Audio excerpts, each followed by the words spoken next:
জুম্মা মোবারক। সবার কাছে একটা রিকোয়েস্ট, আমার পুরো ফুল ভিডিওটা দেখবেন।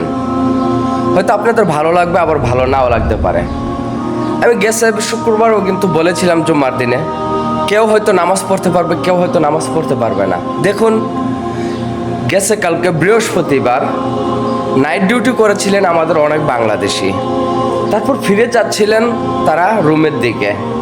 হঠাৎ করে দুই গাড়ি মুখোমুখি হয়ে কিন্তু আমাদের বাংলাদেশি অনেকেই দুনিয়া থেকে বিদায় নিয়ে নিয়েছেন। ইন্না লিল্লাহি ওয়া ইন্না ইলাইহি রাজিউন।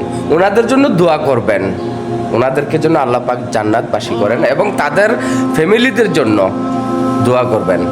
সবাইকে যেন ধৈর্য ধরার শক্তি দান করেন, সে দোয়া করবেন। তো বলেছিলাম ভাই অনেকেই যে আসলে মূলত যারা আছেন অবশ্যই নামাজ পড়বেন। দেখুন, অহংকার কিন্তু থাকে না দুনিয়ার মধ্যে, অহংকার কিন্তু পতন হয়ে যায়। তো অবশ্যই আপনারা চেষ্টা করবেন এই পবিত্র জুমার দিনে সবাইকে জুমা মোবারক এবং জুমার নামাজ পড়ারও চেষ্টা করবেন। আসলে মূলত আমরা যে প্রবাসী ভাইয়ারা আছি, দেখুন আজ কিন্তু ওনারা নাই।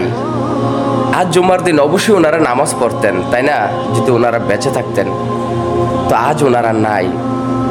তো ওনারা কিন্তু দুনিয়া থেকে চলে গেছেন চিরবিদায় নিয়ে। তো আমাদেরকে আসলে মূলত একটা হিস্টোরি কিংবা ইতিহাসের মতো মনে রাখার মতন একটা দুর্ঘটনা ঘটে গেছে। নাইট ডিউটি করার পর ফেরার সময় ডাইরেক্টলি এইভাবে সংঘর্ষ হবে, সেটা ভাবতে অনেক কষ্ট হয়।